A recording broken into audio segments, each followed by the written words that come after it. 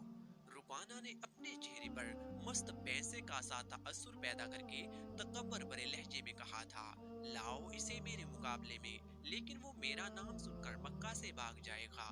نہیں نہیں، میں اس کے ساتھ لڑنا اپنی توہین سمجھتا ہوں۔ اس نے اکسانے والے آدمیوں کی بات نہ مانی اور چلا گیا، کیونکہ وہ کسی پہلوان کو اپنے برابر سمجھتا ہی نہیں تھا۔ اب مسلمانوں کے دشمن تو خاموش ہو گئے، لیکن سوچتے رہے کہ رسول خدا کو رکانہ کے ہاتھوں گرا کر آپ کا تماشا بنایا جائے۔ دوسری طرف مکہ کے یہودی، خاص طور پر رسول اکرم صلی اللہ علیہ وسلم کے شدید دشمن تھے، لیکن وہ کھل کر میدان میں نہیں آتے تھے۔ وہ خوش تھے کہ اہل قریش آپس میں بٹ کر ایک دوسرے کے کھلے دشمن ہو گئے ہیں۔ انہیں پتہ چل گیا کہ قریش کے کچھ آدمیوں نے رکانہ پہلوان کو اکسایا ہے کہ وہ رسول اللہ کو کشتی کے لیے للکارے، لیکن وہ نہیں مان رہا۔ ایک روز رکانہ رات کے وقت ایک گلی سے گزر رہا تھا کہ اس کے قریب سے ایک بڑی حسین اور جوان لڑکی گزری۔ چاندنی رات میں لڑکی نے رکانہ کو پہچان لیا اور مسکرائی۔ رکانہ وحشی انسان تھا، وہ رک گیا اور لڑکی کا راستہ روک لیا۔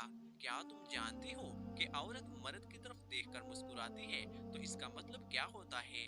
رکانہ پہلوان نے پوچھا، کون ہو تم؟